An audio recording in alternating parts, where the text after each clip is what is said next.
বিসমিল্লাহির রহমানির রহিম। আসসালামু আলাইকুম ওয়া রাহমাতুল্লাহি ওয়া বারাকাতুহু। সম্মানিত ভিউয়ার্স ভাই ও বোনেরা, আজকের এই ভিডিওতে আমরা আলোচনা করব কিভাবে একটি নরমাল ইমেজকে বা নরমাল বাল্বকে এই ধরনের লাইট বাল্বে রূপান্তর করা যায় বা এই ধরনের এলিমেন্টে রূপান্তর করা যায়, তার A to Z step by step. তো আপনারা যারা কাজটি শিখতে চান তারা অবশ্যই ভিডিওটি শুরু থেকে শেষ পর্যন্ত দেখবেন। আশা করি নতুন কিছু শিখতে পারবেন, নতুন কিছু জানতে পারবেন ইনশাআল্লাহ। তো আপনারা দেখতেছেন ইউটিউব চ্যানেল আওয়াল ক্রিয়েটিভ, সাথে আছে আমি আওয়াল। তাহলে চলুন শুরু করা যাক। Subscribe now and press the bell icon. Never miss an update. তো এই ডিজাইনটি করার জন্য আমাদের কিছু এলিমেন্ট প্রয়োজন পড়বে। তো এই এলিমেন্টগুলো আমি আমার এই ভিডিও ডেসক্রিপশনে দিয়ে দিব, আপনারা সেখান থেকে ডাউনলোড করে নিতে পারেন। ডাউনলোড করে নিয়ে আমি যেভাবে প্রসেসগুলো দেখাবো আপনারা সেইভাবে কাজগুলো করলে আমার মতোই আপনারা ডিজাইনটা করতে পারবেন এবং আমার থেকে ভালো করতে পারেন। তো চলুন দেখে আসি এখন আমরা কীভাবে এই কাজটা করবো স্টেপ বাই স্টেপ। তো যখন আপনি এলিমেন্টগুলো ডাউনলোড করে নেবেন তখন সেগুলো ফটোশপে ওপেন করে নিতে হবে। তো ফটোশপে ওপেন করার জন্য আমরা ফাইলে ক্লিক করব, ফাইল থেকে ওপেনে ক্লিক করার পর আমি এখানে আমার ইমেজগুলো রয়েছে, আমি ইমেজটাকে সিলেক্ট করে দিলাম। সিলেক্ট করে দিয়ে ওপেন বাটনে ক্লিক করলাম। তো ইমেজটা আমার এখানে ওপেন হয়ে গেল। ওপেন হওয়ার পর আমরা এটাকে Ctrl+0 প্রেস করে ফুল স্ক্রিন করে নিব, তাহলে এটা আমার ফুল স্ক্রিন হয়ে যাবে। তো আমাদের প্রথম কাজ হচ্ছে এই লেয়ারটির একটা ডুপ্লিকেট তৈরি করা। আমি এই জন্য এই লেয়ারে সিলেক্ট করে ক্রিয়েট নিউ লেয়ারে সেলে দিলাম, টেনে এনে, তো এটা নতুন একটা কপি হয়ে গেল। অথবা আপনারা যদি লেয়ারটিকে সিলেক্ট করে কিবোর্ড থেকে Ctrl+J প্রেস করেন তারপরেও কিন্তু কপি হয়ে যাবে। কপি হওয়ার পর আমরা উপরে লেয়ারটিকে সিলেক্ট করলাম, যেটা কপি করলাম। এখান থেকে আমরা এই অংশটুকুকে রিমুভ করব। রিমুভ করার জন্য আমরা এখান থেকে লেসো টুলটাকে সিলেক্ট করে নিব। লেসো টুল সিলেক্ট করে নিয়ে এই অংশটুকুকে আমরা এইভাবে সিলেক্ট করে দিব। তো আমি এই অংশটুকু এখান থেকে এইভাবে সিলেক্ট করে দিলাম। তো দেখেন এই অংশটুকু সিলেক্ট হয়ে গেছে। তো এই অংশটুকু সিলেক্ট থাকা অবস্থায় আমরা চলে যাব এডিটে। এডিট মেনুতে আসার পর এখান থেকে ফিলে ক্লিক করব। ফিলে আসার পর আমাদের এরকম একটা ইন্টারফেস চলে আসবে। এখান থেকে হয়তোবা আপনাদের ফোরগ্রাউন্ড কালার অথবা ব্যাকগ্রাউন্ড কালার থাকতে পারে। যদি এই দুটি থাকে তাহলে আপনি এখান থেকে কন্টেন্ট এরিয়াটাকে সিলেক্ট করে দিবেন, তাহলে এটা এখানে চলে আসবে। এখান থেকে টিক মার্কটা দিয়ে দিবেন কালার অ্যাপারেশন।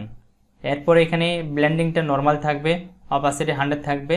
এরপর এখান থেকে ওকে ক্লিক করবেন। ওকে ক্লিক করলে এর আশপাশের কালার দিয়ে সেটা অটোমেটিক ফিল করে নেবে। তো এটা ফিল হয়ে গেছে।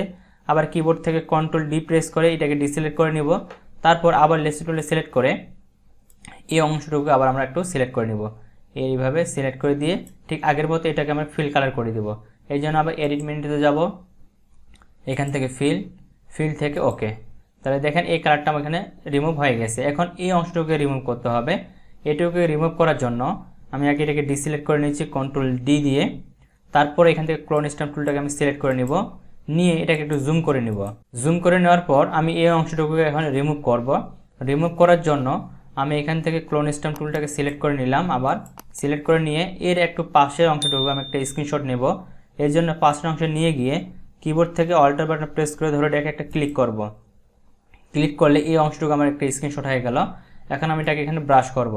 ব্রাশ করলেই আমি যে কালারটা স্ক্রিনশট নিলাম ওই কালারটি আমার এখানে চলে আসবে। তারপর এটাকে আমি ধীরে ধীরে ব্রাশ করে এটাকে একেবারে রিমুভ করে দিব। তো দেখেন আমার এই অংশটুকু কিন্তু রিমুভ হয়ে গেছে। রিমুভ হওয়ার পর আমি আবার Ctrl+0 প্রেস করে ফুল স্ক্রিন করে নিলাম এবং এখানে আমরা একটা পারফেক্ট। তো দেখেন আমাদের এখানে যে অংশটুকু ছিল এই অংশটুকু আমাদের রিমুভ হয়ে গেছে। এখন এই ইমেজের একটা শ্যাডো তৈরি করব। শ্যাডোটা তৈরি করার জন্য আমরা এই অংশে আসব। এখান থেকে ইলিপ্টিক্যাল মার্কেট টুলটাকে সিলেক্ট করে নিব। সিলেক্ট করে নিয়ে এই জায়গায় ক্লিক করে এখান থেকে হালকা করে একটু রোটেট করে দিব। তো আমি এটুকু দিয়ে দিলাম এখানে। তারপর ছেড়ে দিব। ছেড়ে দিয়ে আমরা এখান থেকে সিলেক্ট করে নিব পেন বাকেট টুলটাকে। পেন বাকেট টুল সিলেক্ট করার পর এখানে আমরা ফোরগ্রাউন্ড কালারটা ব্ল্যাক কালার রাখবো। রাখার পর ওকে করে এই জায়গাতে একটা ক্লিক করব। আমি এখান থেকে একটা ক্রিয়েট নিউ লেয়ার নিলাম, নতুন লেয়ার নিয়ে জাস্ট এই কালারে একটা ক্লিক করব। তাহলে এই কালারটা আমার এখানে ফিল হয়ে গেল। এরপরে আমরা এখানে ক্লিক করে সিলেক্ট থেকে ডিসিলেক্ট করে দেব, দিয়ে লেয়ারটাকে সিলেক্ট করব। তারপরে ফিল্টার থেকে ব্লার থেকে গসিয়াস ব্লার এটাকে সিলেক্ট করে দেব। সিলেক্ট করে দিয়ে আমরা এটাকে একটু 11 বা 12 কাছাকাছি রাখবো। তো আমি এখান থেকে 16 বেশি হচ্ছে 10 দিলাম। 10 দেওয়ার পর ওকে করব। এখান থেকে এখন আমি অপাসিটি একটু কমাই দেব। তাহলে দেখেন আমাদের এখানে সুন্দর একটা শ্যাডো তৈরি হয়ে গেছে। তারপর এটাকে আমি অ্যাডজাস্ট করে এদিক ওদিক একটু করে বসাতে পারি। তো আমি এই জায়গায় রাখলাম। তো দেখেন সুন্দর একটা শ্যাডো কিন্তু ক্রিয়েট হয়ে গেল। তো দেখেন আমাদের এখানে কিন্তু একটা স্মুথলি শ্যাডো ক্রিয়েট হয়ে গেছে। শ্যাডোটি তৈরি করার পর আমরা এখানে আরেকটি ইমেজ নিয়ে আসব। ইমেজটি নিয়ে আসার জন্য আমরা ফাইল মেনুতে ক্লিক করব। ফাইল থেকে লিঙ্ক বা প্লেস লিঙ্কে ক্লিক করব। এখানে ক্লিক করার পর এই ইমেজটাকে সিলেক্ট করে দিয়ে প্লেসে ক্লিক করব। ইমেজটি এখানে চলে আসবে। আসার পর প্রথমে আমি এর অপাসিটি একটু কমাই দিচ্ছি। তো এখান থেকে আমি এটা রাখলাম। তারপরে কি করব, এই ইমেজটিকে আমি বাল্বের মাঝ বরাবর যেন এই যে এখানে পানির যে বর্ডারটি দেখা যাচ্ছে এটা যেন থাকে, আমি ওইভাবে সিলেক্ট করে দিচ্ছি। তো আমি এটাকে এই বরাবর সিলেক্ট করে দিলাম। দেওয়ার পরে আমি জাস্ট কী করবো, এখান থেকে টিকমার্কটা দিয়ে দিব, দিয়ে এখান থেকে অপাসিটিটা 100% করে দিব। তো হয়ে গেল। এখন আমরা এই ইমেজটিকে ক্লিপিং মার্কস করব। এই জন্য ইমেজটিকে সিলেক্ট করে নিচে ক্লিপিং মার্কসের আইকন দেওয়া রয়েছে, এটাতে ক্লিক করলাম। তারপরে ক্লিপিং মার্কসের এই হোয়াইট অংশটুকুকে সিলেক্ট করব। সিলেক্ট করে এখানে আমরা ফোরগ্রাউন্ড কালারে ব্ল্যাক কালার রাখবো এবং ব্যাকগ্রাউন্ড কালারে হোয়াইট কালার রাখবো। রাখার পর এখান থেকে ব্রাশ টুলটাকে সিলেক্ট করে নিব। তারপর এখান থেকে আপনারা আপনাদের প্রয়োজন অনুযায়ী ব্রাশের সাইজটা ছোটো বড়ো করে নেবেন। আর এখান থেকে সফট রাউন্ডেডটা সিলেক্ট করে নেবেন। হার্ডনেস এখানে 0 থাকবে। আমি এখান থেকে সাইজটা আরেকটু বাড়িয়ে নিচ্ছি। নেওয়ার পর আমরা এটাকে ধীরে ধীরেভাবে ব্রাশ করব। ব্রাশ করলে আমাদের এক্সট্রা যে অংশটুকু রয়েছে ইমেজের, সেই ইমেজটাকে আমরা এখান থেকে মুছে ফেলতে হবে বা এখান থেকে বাদ দিতে হবে। তো এইভাবে ধীরে ধীরে করবেন। ধীরে ধীরে করলে পারফেক্টলি আপনার কাজটি করতে পারবেন। যখন উপরে অংশ হয়ে যাবে তখন নিচের অংশটা করতে হবে। এভাবে আমি নিচের অংশটা করে নিচ্ছি আগে, যেটা এক্সট্রা বেশি রয়েছে এটাকে আমি করে নিচ্ছি আগে, ঠিক আছে। করার পর আমি এখন Ctrl+0 প্রেস করে ফুল স্ক্রিন করে নিব। তারপর এটাকে আবার জুম করে নিচ্ছি।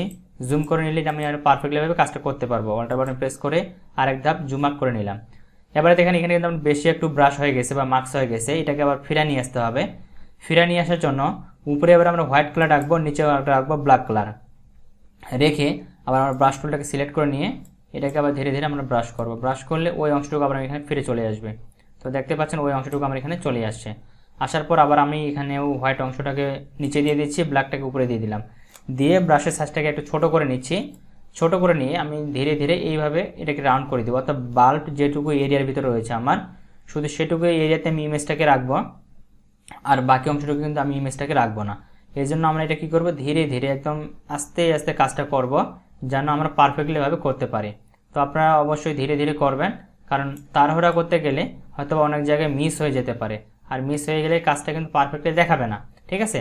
আমি যেহেতু টিউটোরিয়াল করে দিয়ে দিচ্ছি, টিউটোরিয়ালের স্বার্থে আমি একটু দ্রুত করার চেষ্টা করতেছি, সেজন্য হয়তো একটু এদিক ওদিক হতে পারে, কিন্তু আপনারা যখন ব্যক্তিগত কাজে এটা ইউজ করবেন তখন কিন্তু ধীরে ধীরে করবেন, ঠিক আছে। তো দেখেন এখানে একটু বেশি চলে গেছে, এই জন্য আমি আবার হোয়াইটটাকে উপরে দিলাম, দিয়ে এটাকে হালকা করে একটু নিচে নিয়ে আসলাম। তো দেখেন এটা আমার এখানে চলে আসছে, ঠিক আছে। তো দেখেন বাল্বটা আমার এখানে চলে আসলো। এখানে একটু সারা গেছে মনে হচ্ছে, এখানে চলে আসলো। আমি এখন আবার ব্ল্যাকটাকে উপরে দিব, দিয়ে উপরে এই অংশটুকু আর একটু পরিষ্কার করে নিব। এটুকু একটু লাইটিং দেখাচ্ছে। এখন দেখেন আমার কিন্তু পারফেক্টলি হয়ে গেছে। তো এটা করার পর আমরা কি করব, এটাতে একটু কালার ইউজ করব। কালার ইউজ করার জন্য আমরা অ্যাডজাস্টমেন্ট লেয়ারে ক্লিক করব। এখান থেকে আমরা স্যাচুরেশনটা সিলেক্ট করে দিব। দেখতে পাচ্ছেন এখানে হিউজ অ্যান্ড স্যাচুরেশন রয়েছে, এটাকে ক্লিক করব। ক্লিক করার পর এখানে স্যাচুরেশনটা চলে আসবে। এখানে উপরে যেটা রয়েছে আমরা এখানে হিউজ, এটাকে আমরা 12 করে দিব। তারপরে স্যাচুরেশন যেটা রয়েছে এটা 45 করে দিব। এরপরে এখানে যেটা রয়েছে লাইটটাকে আমরা করে দিব 50, দেওয়ার পরে জাস্ট এটাকে ক্লোজ করে দিব। তাহলে দেখেন সুন্দর কিন্তু একটা ইফেক্ট এখানে আমাদের চলে আসছে। আসার পর এখন আমরা যে কাজটি করব, এখানে মাস্কটাকে নিয়ে আসব। মাস্ক নিয়ে আসার জন্য আমরা আবার ফাইলে ক্লিক করব। ফাইল থেকে ওপেনে না, ফাইল থেকে আমরা প্লেসে ক্লিক করব। প্লেসে ক্লিক করার পর এখান থেকে আমার অনেকগুলো মাস্ক রয়েছে। তো এখান থেকে আমি একটা দিয়ে আপনাদের দেখাচ্ছি, মনে করি এটা দিয়ে দেখাবো। এটাকে সিলেক্ট করলাম, সিলেক্ট করে প্লেসে ক্লিক করলাম। তো মাস্কটা এখানে ছোট হয়ে গেছে, এটাকে আমরা বড় করে নিব, শিফট বাটন প্রেস করে ধরে রেখে। তো আপনাদের মতো করে নেবেন। আমি আর একটু বড় করে নিচ্ছি। করার পর এখানে কিন্তু আমার অনেকগুলো মাস্ক রয়েছে। আমি এখানে আগে টিকমার্কটা দিয়ে দিই। দেখেন এখানে কিন্তু অনেকগুলো মাস্ক রয়েছে। তো আপনার যে মাস্কগুলোকে ইউজ করতে চান শুধুমাত্র সেই মাস্কগুলোকে রাখবেন, বাকিগুলোকে ডিলিট করে দিবেন। এই জন্য আমরা কী করবো, এখান থেকে লেসার টুলটাকে সিলেক্ট করে নেব। সিলেক্ট করে নিয়ে মনে করেন আমি এই মাস্কটাকে রাখবো, এই মাস্কটাকে এখানে সিলেক্ট করে দিলাম। সিলেক্ট করার পর Ctrl+C দিয়ে কপি করব, Ctrl+V দিয়ে পেস্ট করে দিব। তাহলে নতুন একটা লেয়ারে তৈরি হয়ে যাবে। তারপরে আমি এই মাস্কটাকে নিব, এই মাস্কটাকে এখানে সিলেক্ট করে দিলাম। সিলেক্ট করে দিয়ে কিবোর্ড থেকে Ctrl+C দিলাম। অবশ্যই এই লেয়ারটা সিলেক্ট থাকতে হবে। Ctrl+C Ctrl+V, এটা নতুন একটা তৈরি হয়ে যাবে। এরপরে আমি এই মাস্কটাকে নিব, এই মাস্কটাকে এইভাবে সিলেক্ট করে দিচ্ছি। সিলেক্ট করলাম, Ctrl+C Ctrl+V, এটা চলে আসলো। আরেকটা মাস্ক নিব আমি, সেটা হচ্ছে এই মাস্কটাকে নিতে পারি। এটাকে এইভাবে সিলেক্ট করে নিলাম। সিলেক্ট করে Ctrl+C দিলাম, সরি আমাদের এই লেয়ারটাকে সিলেক্ট করতে হবে, কন্ট্রোল সি কন্ট্রোল ভি। তারপরে এই লেয়ারটাকে আমরা ডিলিট করে দিব। তাহলে দেখেন এখানে দেখুন 4টা মাছ দেখা যাচ্ছে, তাই না? এখন আমরা মুভ টুলে ক্লিক করে মাছগুলোকে অ্যাডজাস্ট করে বসাবো, যেটা যেখানে আপনারা রাখতে চান। মনে করেন এটাকে আমি এই জায়গায় রাখবো, এটাকে আমি একটু ছোটো করে এই জায়গায় দিলাম। তারপর এটাকে সিলেক্ট করব, এটাকে ছোট করে নিচ্ছি, এটাকে আমি এই জায়গায় রাখবো। এটাকে সিলেক্ট করব, এটাকে আমি এই জায়গায় রাখবো। এটাকে সিলেক্ট করলাম, সিলেক্ট করে এটাকে আমি এই জায়গায় নিয়ে যাচ্ছি।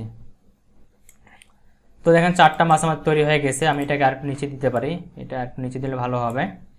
এটাকে আর একটু বড় করে দিই, এই জায়গায় রাখলাম। এখন আমরা কি করব, এই 4টা লেয়ারকে একসাথে সিলেক্ট করব। সিলেক্ট করে কিবোর্ড থেকে কন্ট্রোল ই প্রেস করে মার্জ করে নিব। মার্জ করে নিলে 4টা লেয়ার আমাদের একটা লেয়ারে কনভার্ট হয়ে যাবে। এখন এর অপাসিটি যেটা রয়েছে, অপাসিটি আমরা একটু কমাই দিব। এখানে আমরা 80 বা 85% রাখতে পারি। তো আমি 84 দিলাম, দেওয়ার পর আমাদের এটা হয়ে গেল। এখন আমরা এখানে আরেকটি ইফেক্ট নিয়ে আসব। এর জন্য আবার ফাইলে ক্লিক করব, ফাইল থেকে আবার প্লেস লিঙ্কে ক্লিক করব। এখান থেকে এবার আমরা এই ওয়াটার শ্যাডোটাকে সিলেক্ট করে দেব, দিয়ে প্লেসে ক্লিক করব। এটা চলে আসবে, এটাকে আমরা বড় করে নিব। তো আপনারা আপনাদের মতো করে বড় করে নেবেন। তো আমি এখানে এটুকু রাখতেছি, এটুকু আমি রাখলাম এখানে, ঠিক আছে। রেখে আমি এখান থেকে টিকমার্কটিকে দিয়ে দিলাম। টিকমার্কটি দেওয়ার পরে এটারও আমি আবার ক্লিপিং মার্কস করব। এটাকে সিলেক্ট করলাম, সিলেক্ট করার পর ক্লিপিং মার্কসে ক্লিক করলাম। করার পর আবার আমি এখান থেকে ব্রাশ টুলটাকে সিলেক্ট করে নিব। এক্সট্রা যে অংশটুকু রয়েছে এগুলোকে আমি রিমুভ করে দিব। শুধুমাত্র ইমেজের ভিতরে যে অংশটুকু রয়েছে আমি শুধুমাত্র সেই অংশটুকু রাখবো। আমি এখান থেকে একটু অপাসিটিটা কমাই দিই ইমেজের, যাতে আমি পারফেক্টলিভাবে বুঝতে পারি যে কোথায় কোন ইমেজটা আছে, ঠিক আছে। তারপর আমি এখান থেকে ধীরে ধীরে এটাকে রিমুভ করে দিব। আর এটাকে আমি রিমুভ করে দিচ্ছি, আপনারা দেখতে পাচ্ছেন আমি এটাকে রিমুভ করে দিচ্ছি। উপরের দিকে এই অংশটুকু আমার প্রয়োজন নেই, এটা বেশি চলে গেছে, এটাকে আমি রিমুভ করে দিব। তারপরে এই সাইডে ওকে।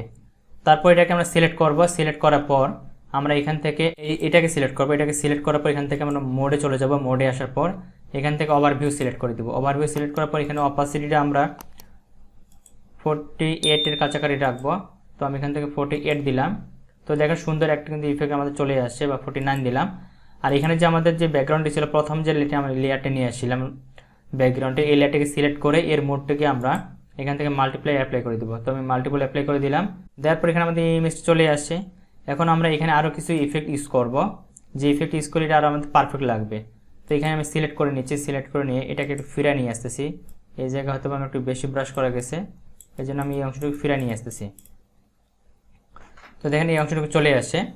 এখন আমরা কি করব, আবার এই লেয়ারটিকে সিলেক্ট করব। সিলেক্ট করার পর আবার অ্যাডজাস্টমেন্ট লেয়ারে ক্লিক করব। এখান থেকে ভাইব্রেন্সটা সিলেক্ট করে দিব। ভাইব্রেন্সটা সিলেক্ট করে দিয়ে এখান থেকে আমরা ভাইব্রেন্স যেটা রয়েছে এটাকে করে দেবো 35%, এবং নিচে যেটা রয়েছে স্যাচুরেশন এটাকে করে দেবো 33%, দিয়ে জাস্ট ওকে বাটনে ক্লিক করব। অথবা আপনি এটাকে 0 করে রাখতে পারেন। 0 করে রাখলে এখানে আপনি অ্যাডজাস্ট করে দেখবেন যে কতটুকু রাখলে পারফেক্টলি মনে হয়, ঠিক আছে, বা কতটুকু রাখলে কেমন দেখাচ্ছে আপনি এটাকে দেখে নেবেন। তো আমি এখান থেকে 30% রাখলাম, দিয়ে ওকে। তাহলে দেখে আমাদের তৈরি হয়ে গেল। এখন আমাদের আরেকটু কাজ রয়েছে। এখানে যে রিফ্লেকশনটা ছিল, এখানে দেখতে পাচ্ছেন যে এখানে রিফ্লেকশনটা রয়েছে, এবং এই রিফ্লেকশনটা আমাদের তৈরি করতে হবে। তো এই রিফ্লেকশনটা তৈরি করার জন্য আমরা কিবোর্ড থেকে control alt shift E press করব। তাহলে নতুন করে এখানে একটা লেয়ার আমাদের তৈরি হয়ে যাবে। তৈরি হওয়ার পর কিবোর্ড থেকে কন্ট্রোল টি প্রেস করব, ট্রান্সফর্ম হয়ে যাবে। কন্ট্রোল 0 করে আমি ফুল স্ক্রিন করে নিচ্ছি। এরপর আমি কি করব, এই লেয়ারটিকে সিলেক্ট করে মাউসের রাইট পাশে ক্লিক করব। এখানে টিক মার্কটিকে দিয়ে দেবো, কন্ট্রোল টি দিয়ে আবার ট্রান্সফর্ম করে নিলাম। এখানে ডাবল ক্লিক করে মাউসের রাইট পাশে ক্লিক করব। এখান থেকে ভার্টিক্যাল করে দেবো, তাহলে এটি আমাদের ভার্টিক্যালি হয়ে যাবে। এরপর এটাকে রিমুভ করে আমরা নিচের দিকে নিয়ে আসবো। এখান থেকে অপাসিটি একটু কমাই দিব প্রথমে অ্যাডজাস্ট করার জন্য। এই ইমেজ এবং এই ইমেজ যেন এখানে অ্যাডজাস্ট মনে হয় এমন করে দিব। দেওয়ার পরে আমরা এখান থেকে অপাসিটি আরও একটু কমাই দিব। দেওয়ার পরে আমরা এখান থেকে ইরেজার টুল সিলেক্ট করে নিব, নিয়ে ইরেজারের সাইজটা আমরা 100% করে দিব। আর এখান থেকে ব্রাশ যেটা রয়েছে এখান থেকে আমরা সব ব্রাশটাকে সিলেক্ট করে দিব। সিলেক্ট করে দিয়ে আমরা এই লেয়ারটাকে সিলেক্ট করব। সিলেক্ট করে এটাকে আমরা এভাবে রিমুভ করে দিব, ঠিক আছে। এই অংশটুকুকে আমরা রিমুভ করে দিব। এখানে এই দিকে এরিয়াটাকে আমরা রিমুভ করে দিব, এক্সট্রা যে ইমেজটুকু রয়েছে। তাহলে দেখেন আমার সুন্দর কিন্তু একটা ইফেক্ট কিন্তু তৈরি হয়ে গেল, ঠিক আছে। তো এখানে আমার যে ইফেক্টটি ছিল ওই ইফেক্টটি কিন্তু আমার এখানেও তৈরি হয়ে গেছে। তো এইভাবে মূলত এই ডিজাইনগুলো করা হয়। আশা করি আপনার পুরো প্রসেসগুলো বুঝতে পেরেছেন। তারপরে যদি আপনাদের কোনো জায়গায় কোনো ধরনের সমস্যা হয়ে থাকে সেটা অবশ্যই কমেন্ট বক্সে আমাকে কমেন্ট করে জানাবেন, আমি সেই বিষয়গুলো আপনাদের ক্লিয়ার করে দেওয়ার চেষ্টা করবো ইনশাআল্লাহ। তো সবাই ভালো থাকবেন, সুস্থ থাকবেন, দেখাবেন নেক্সট ভিডিওতে। আল্লাহ হাফেজ।